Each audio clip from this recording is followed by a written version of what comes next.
Boa noite, queridos corajosos. Uma noite meio gelada. Diz que amanhã vai estar pior, né? Então tá. Eu trouxe um tema hoje, que é um tema do conhecimento da grande maioria, mas como disse o César, tem a maioria que a gente não enxerga. Como diz o César, tem a maioria que a gente não enxerga. E o Adilson também disse que as informações são bons ser repetidas para que a gente enraize elas, né, e traga elas natas na hora da gente dar as informações ou até para nosso próprio uso. Então eu trouxe sobre o livre-arbítrio. Então, uma coisa é certa, Deus nos criou, nosso ponto de partida é o mesmo, Deus criou-nos todos simples e ignorantes. Então nós temos um ponto de partida, que é o mesmo para todos os filhos de Deus, toda a sua criação. Então, nós temos o nosso ponto de partida e o nosso ponto de chegada. E também é o mesmo para todo mundo, a evolução, né, o progresso. Então, nós vamos evoluir. Então, nós saímos do ponto de partida e vamos para o ponto final, a nossa evolução. Agora, o que define como vamos chegar lá é o nosso livre-arbítrio. As nossas escolhas. Então, as dúvidas frequentes, as dúvidas referentes a livre-arbítrio, na maioria das pessoas, podemos exercer 100% do nosso livre-arbítrio? Como funciona? O livre-arbítrio é igual para todos? Podemos mudar a programação reencarnatória depois de encarnados? Podemos escolher não reencarnar? Eu tenho liberdade para tudo isso? Como funciona? Como Deus nos deu esse conceito de liberdade? Então vamos começar com uma coisa que impacta diretamente no livre-arbítrio, que é a lei de causa e efeito. Então são as leis que governam o nosso planeta, a nossa galáxia e todas as criações divinas. Como é que funcionam as leis na Terra? Alguém vai lá e faz a lei, e automaticamente ela é posta em prática por todos aqueles que têm conhecimento dessa lei. Não é a pessoa que botou a lei de trânsito que está lá olhando se o Adilson excedeu a velocidade, agora ele vai ser julgado e condenado. Não foi ele que criou a lei, ele criou a lei, todos que têm conhecimento dela, cabe a eles a prática dela ou a causa e o efeito caso não faça se cumprir a lei, tem o resultado dessa infração. Então a mesma coisa, não é Deus que está lá olhando para cada um de nós e dizendo, Veneza, tu não cumpriu a minha lei, agora nós vamos conversar de pertinho, não. Então é a lei de causa e efeito que está diretamente ligada ao nosso livre-arbítrio, então ela impacta direto. E não é Deus que está lá olhando para cada um, né? Deus está muito além disso. Então, e onde estão escritas as leis para nós? Na nossa consciência, desde a nossa criação, a gente já tem conhecimento dessas leis. Então, quando a gente não as cumpre, existe um impacto. Isso também é diretamente ligado ao livre-arbítrio. Na questão 826, em que condições o homem poderia gozar de absoluta liberdade? Ou seja, temos absoluta liberdade? 100% de livre-arbítrio, de escolha? Nas do eremita do deserto. Só se a gente estiver sozinho, para a gente exercer 100% da liberdade. E eu acho que nem assim. Porque vamos supor que eu queira hoje tomar um banho de sol, mas não tenha sol. Então a minha liberdade também já não vai funcionar diretamente. Mas ali vai além. Diz assim, desde que dois homens estejam juntos, há entre eles direitos recíprocos, que lhes cumpre respeitar, logo, nenhum deles goza mais de liberdade absoluta. Então, tem uma frase que diz, né, a minha liberdade acaba quando começa a liberdade do próximo. Então, eu tenho liberdade para diversas coisas, mas tudo tem a sua consequência. Eu posso andar 200 km por hora, mas eu posso me envolver num acidente, eu posso matar alguém. E a liberdade daquela pessoa que estava ali andando direitinho. Então, a minha liberdade sempre vai terminar quando impacta a liberdade do outro. Mesmo, a gente vê isso mesmo na casa da gente, né? A casa é da gente, tu adoraria trocar a geladeira de lugar, mas a tua mãe não deixa, teu marido não gosta, e a tua filha acha melhor que não. Então, nem ali, dentro das tuas quatro paredes, tu goza de 100% de liberdade da escolha do teu livre-arbítrio. Mas, então, que liberdade é essa, afinal de contas, né? Se eu nem posso usar ela 100% conforme eu desejaria. Com que objetivo o futuro se conserva oculto ao homem? Então, o futuro é assim, eu planejei a minha reencarnação, mas eu não lembro do que está no meu planejamento. Então, eu estou vivendo a minha vida sem saber exatamente o que eu me programei. Aí eu estou com 2 vagas de emprego e eu fico, e agora? Eu escolho uma ou eu escolho a outra? A minha escolha vai direcionar um rumo que eu vou tomar. Mas esse rumo já não está pré-determinado antes de eu reencarnar? Já não disse que eu vou trabalhar na empresa A? Mas e se eu escolher a B? Eu fujo ou já está certo que eu vou escolher a A? Então, por que a dúvida? Por que eu não sei? Qual é a minha liberdade de escolha? Né? Por que surgem essas indecisões? Porque o nosso futuro está oculto, então surge, namoro A ou caso com B? Vou para tal emprego, mudo de cidade, compro o carro, não compro. Gasto todo o meu dinheiro e se vem enchente. E se eu precisar do dinheiro? Nós vivemos imersos em dúvidas, em decisões a serem tomadas, na qual exercemos o nosso livre-arbítrio. Mas o nosso livre-arbítrio não está atrelado às nossas escolhas que já fizemos antes de reencarnar, porque nós que escolhemos o nosso destino. Então, o que difere? Onde as coisas se juntam na encarnação ou fora dela? A resposta do Livro dos Espíritos é a seguinte: se o homem conhecesse o futuro, descuidaria do presente e não atuaria com a liberdade com que o faz. Então, se eu já sei, para que eu vou me movimentar se eu já sei o que vai acontecer? Porque eu dominaria a ideia de que, se uma coisa tem que acontecer, inútil será se ocupar com ela. Ou não procuraria dificultar a que acontecesse. Eu não quero que isso aconteça, então eu vou fazer de tudo para que não aconteça, então eu vou lutar contra aquilo. Deus não quis que assim fosse, a fim de que cada um concorra para a realização das coisas, até daquelas a que desejaria opor-se. Assim é que você mesmo prepara, muitas vezes, os acontecimentos que hão de vir no curso da tua existência. Então, às vezes, tu não quer, mas tu vai preparando automaticamente, encaminhando para que aquilo aconteça. Porque desde da nossa formação, da nossa criação, nós já somos tendenciados por nós mesmos a escolhas. Nós vamos formando o nosso caráter, pegando aquela estrada mais reta, mais turbulenta, por nossas escolhas desde lá no começo. Mas são escolhas definitivas? A gente vai chegar lá. Porque o que conta é a nossa formação de caráter. Então, por exemplo, está determinado tal coisa, mas o que garante que aquilo vai seguir? A tua própria formação de caráter, de moral individual que tu é. Se tu é uma pessoa mais ambiciosa, que emprego tu vai escolher? O que te traz mais tranquilidade ou o que paga mais? O que paga mais. Se tu é uma pessoa mais preguiçosa, qual é o serviço que tu vai querer? Aquele mais confortável, que tu ganha pouquinho, mas tu não faz quase nada? Ou aquele que tu vai ter que correr o dia inteiro? Então, a tua formação vai mais ou menos direcionando as tuas escolhas. Então, na verdade, pelo que a gente é, pelo que a gente pediu, pelo que a gente traz intuitivamente, a gente não foge muito, apesar de poder escolher, do nosso destino.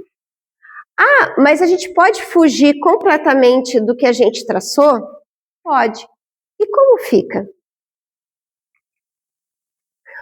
O futuro é vedado ao homem por princípio, e só em casos raríssimos, excepcionais, é que Deus permite sua revelação. Então, muitas vezes a gente tem a revelação do que o futuro nos oferece, mas é raro. Se o homem conhecesse o futuro, por certo, que descuidaria do presente e não agiria com a mesma liberdade, absorvidos pela ideia da fatalidade de um acontecimento, ou procuramos impedi-lo, ou não nos preocupamos com ele. Deus não permitiu que assim fosse, a fim de que cada qual colaborasse para a realização dos acontecimentos mesmos, que porventura desejaria evitar. É a mesma resposta anterior, né? Entanto, ele permite a revelação do futuro quando o acontecimento prévio de uma coisa não atrapalhe, mas facilita a sua realização, induzindo a procedimentos diversos do que se teria sem tais circunstâncias. Então, às vezes, mais ou menos a gente prevê o futuro, por exemplo, tu sonha que vai acontecer uma enchente e tu já te prepara para aquilo.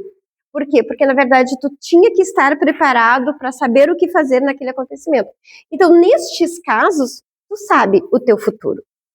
Mas tem uma história no livro de André Luiz, que a grande maioria conhece, mas vamos trazer de novo, do rapaz que se comprometeu com os amigos espirituais. Eu vou só resumir a história.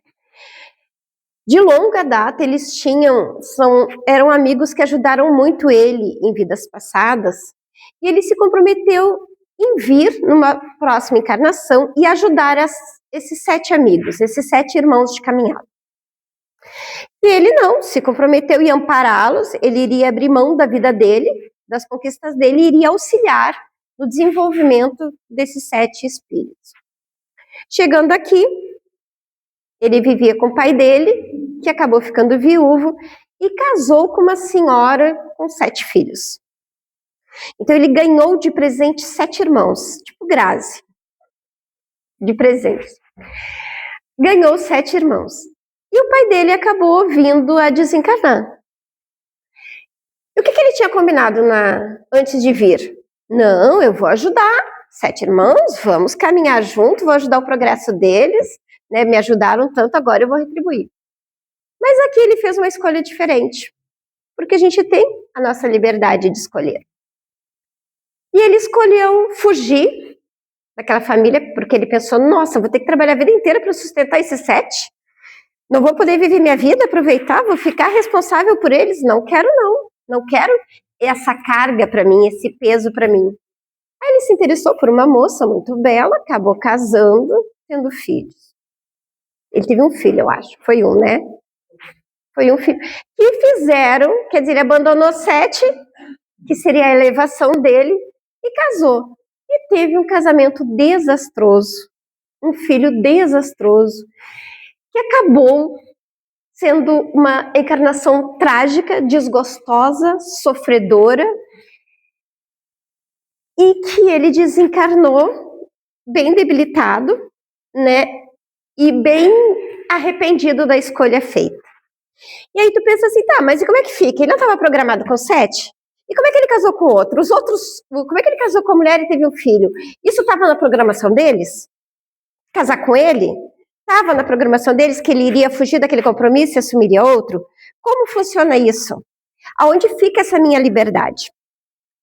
E eu programo uma encarnação, e por que acontece diferente? Onde a minha liberdade, que eu já programei tudo certinho, acaba se desvirtuando, tomando rumos diferentes?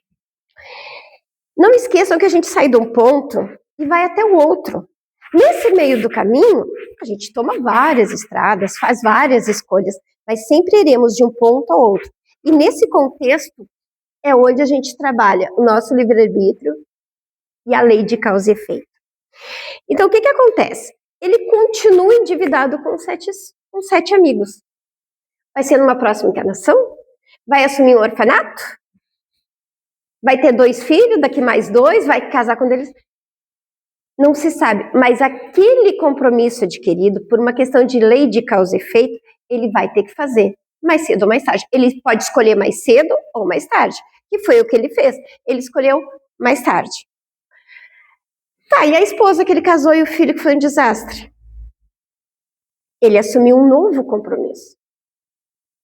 Eles acabaram que tu vai por uma questão de afinidades, que com certeza nada é por acaso, aqueles espíritos também eram dívidas do passado, eram compromissos do passado, e por afinidade de questões, porque ele foi egoísta, pensando nele, e não quis realizar aquele compromisso que ele tinha assumido, ele acabou se juntando com quem?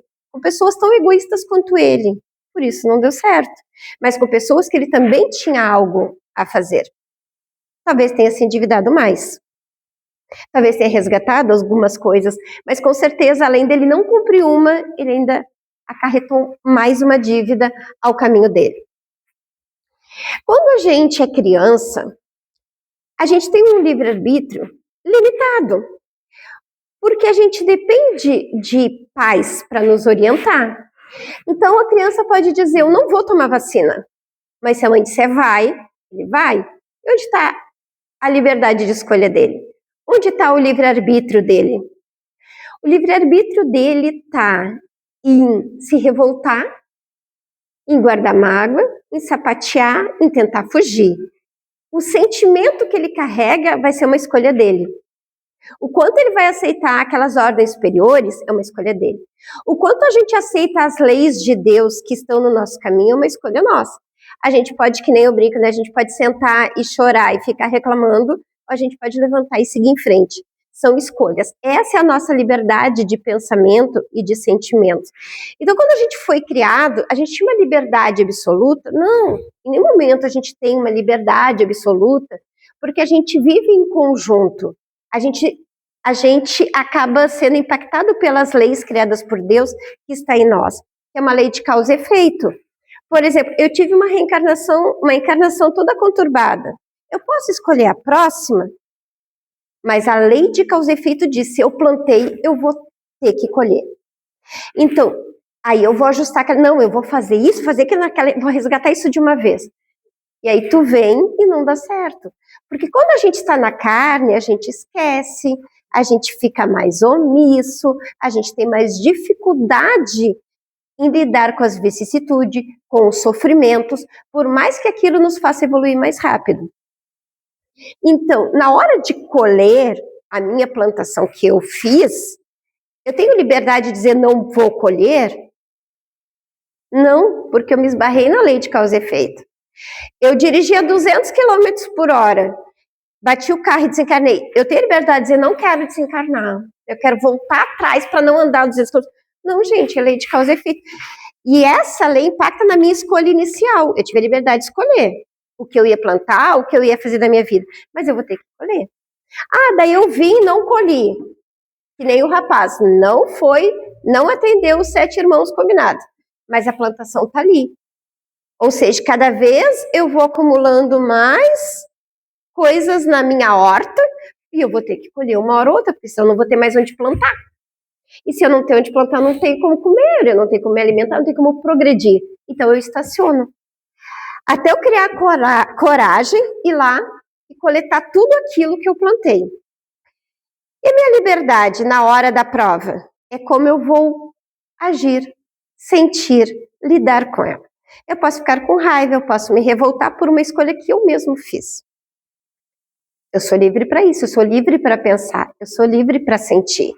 Mas a gente não é livre das leis divinas. Então, nosso livre-arbítrio é desde a criação? É que nem a criança que não pode dizer para a mãe que não vai fazer vacina.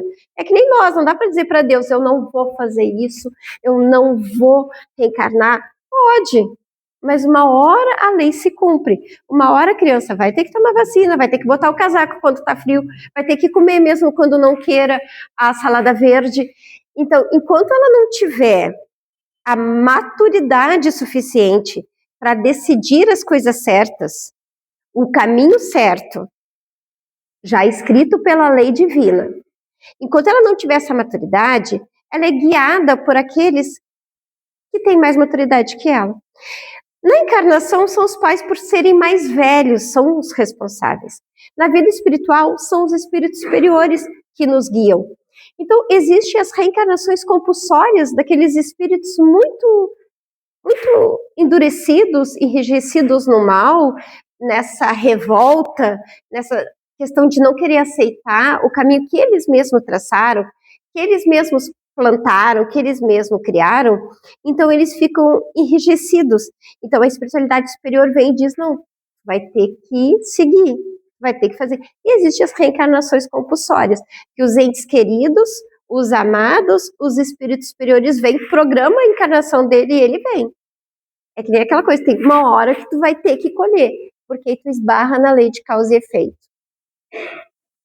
Essa liberdade não é anulada pela encarnação, a nossa liberdade de escolha. Se cede à influência da matéria, é porque fracassa nas próprias provas que escolheu. É o caso que a gente conversou aqui. E para ajudá-lo a superá-las, pode evocar a assistência de Deus e dos bons espíritos. Sem o livre-arbítrio, o homem não teria nem culpa na prática do mal, nem mérito no bem. E isso é igualmente reconhecido no mundo, onde sempre se faz censura ou elogio à intenção, ou seja, à vontade. Portanto, quem diz vontade, diz liberdade. Então, na verdade, a influência da matéria, tu fracassa nas próprias provas que escolheu, né? Então, a gente vive patinando porque a gente escolhe aqueles caminhos mais difíceis, né? A gente poderia estar deitado na nossa cama assistindo uma Netflix, mas a gente está aqui no frio.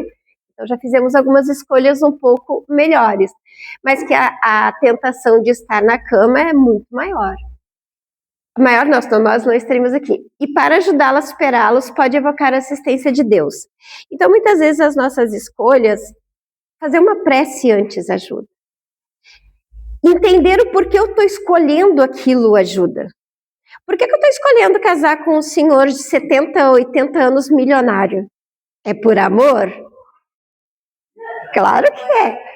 Ou é porque eu tenho interesse em, de repente, ficar com a casa da praia, com o iate, com o carro? Então, avaliar as nossas escolhas e os motivos pelo qual nós estamos fazendo aquelas escolhas torna a nossa liberdade, o nosso acerto maior. Por quê? Porque a gente pode escolher o caminho do bem ou o caminho do mal. Então, se a gente conseguir parar para avaliar as nossas tendências na hora das escolhas, e isso a gente, às vezes, é no detalhe, como eu falei de estarmos aqui hoje, e é no detalhe em ajudar alguém ou não ajudar, em parar para escutar ou não, em dar aquela roupa no meu armário que está lá há muito tempo, mas eu gosto tanto dela, foi um presente, e eu vou guardar eternamente enquanto outra pessoa do lado passa frio. Eu vou acumular alimento porque vai que dá um furacão, né, enquanto as pessoas em torno passam fome. O motivo pelo qual nos levam a fazer determinadas coisas, por egoísmo, por vaidade, por orgulho, essas nossas escolhas determinam a estrada pela qual vamos tomar para chegar à nossa evolução. Porque vamos chegar mais cedo ou mais tarde, mais rápido, mais devagar, mais difícil ou mais fácil. Cada existência é uma oportunidade para a alma dar um passo à frente. Depende da sua vontade, a maior ou menor extensão deste passo, que era o que nós estávamos falando até agora. Seja franqueando muitos degraus, seja permanecendo no mesmo ponto. Nesse último caso, né, se a gente ficar no mesmo ponto, de nada lhe aproveita o sofrimento. Então a gente está ali parado, sofrendo, revoltado, sem nenhum crescimento para nós. E porque cedo ou tarde se impõe sempre o pagamento de suas dívidas. Ou seja, reencarnação compulsória, a colheita que temos que colher, a multa que temos que pagar por exceder a velocidade. Tudo aquilo que fazemos, a conta chega. Eu liguei todos os ar-condicionados da minha casa e eu não quero pagar R$800 de luz. Né? Assim como as leis humanas existem, criadas por homens, por isso falhas, as de Deus também. terá de recomeçar nova existência em condições ainda mais penosas. Porque outra mancha virá juntar-se a uma mancha não apagada. Que é a história do rapaz, né, que a gente trouxe para elucidar que ele não só tirou uma mancha, como fez mais uma. Então, quando tu para olhar lá o teu roteiro de vida, o teu histórico, tem mais mancha do que espaço aberto para novas construções. A concessão dessa liberdade é uma prova da sabedoria, da bondade e da justiça de Deus, que quer que o homem deva tudo aos próprios esforços e seja o responsável pelo seu futuro.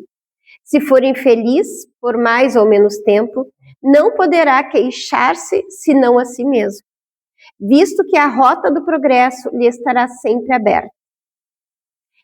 Dá para exemplificar essa parte, a criança que não quer ir na escola e os pais obrigam. Mas ela não quer ir na escola, mas ela está lá. Lá ela vai ter a liberdade de escolher se ela vai aprender ou não. Então ela pode repetir milhares de vezes o mesmo ano. Uma hora ela vai sair da escola. E ela pode ter estudado 15 anos da vida dela sem ter aprendido nada, porque ela escolheu não aprender.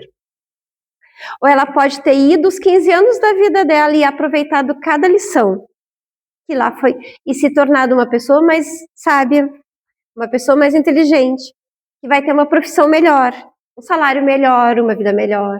Não que salário seja importante, é só uma forma de dizer que o progresso material também é vinculado ao progresso espiritual. Tu cresce materialmente, assim como tu também cresce espiritualmente.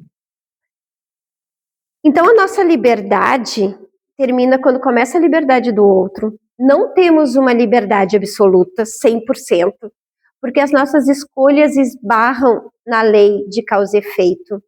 Então, uma hora ou outra, nós vamos ter que resgatar, querendo ou não, a nossa liberdade de eu não quero resgatar, se acaba, né? Porque a lei divina nos impõe ao progresso, a chegar a outro ponto. Então, nossa liberdade é nosso mérito? Sim. Ele existe para nós merecermos a pena ou merecermos o prêmio que é a felicidade. Está no livro, acho que no Céu e Inferno, que diz que o prêmio que Deus nos dá é a felicidade. Então, essa é a nossa escolha de aceitar as provas de bom grado, de entender que aquilo é para o nosso crescimento. É de sentar na escola mesmo sem gostar e tentar aprender o máximo. É de tomar a vacina, mesmo doendo, sabendo que aquilo é para o teu bem futuro. É entender as lições sem revolta. É quando tu perder tudo materialmente que tu tem, tu entender que aquilo é só matéria. E que tu perdendo as questões, às vezes, materiais, tu tá ganhando espiritualmente. Porque tu tá crescendo em humildade, em tranquilidade, serenidade, aceitação de que a vida não é aqui. A vida é eterna. E a nossa construção é rumo à nossa evolução. Então a gente evolui intelectualmente e moralmente. E às vezes a luta para nós evoluirmos moralmente requer olhar para dentro e ver onde estão as nossas escolhas, onde estão os nossos pensamentos, os nossos desejos, diz que onde está, como é que é o meu coração, onde está minha vontade, está meu coração, uma coisa assim.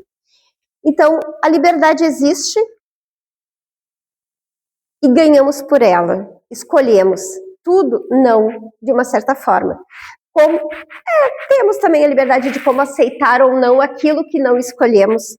A gente pode, a nossa liberdade de aceitar ou não, de entender ou não, que é a nossa liberdade interior de pensamento, e isso ninguém nos toma. Era isso, a mensagem da noite. Muito obrigada a todos.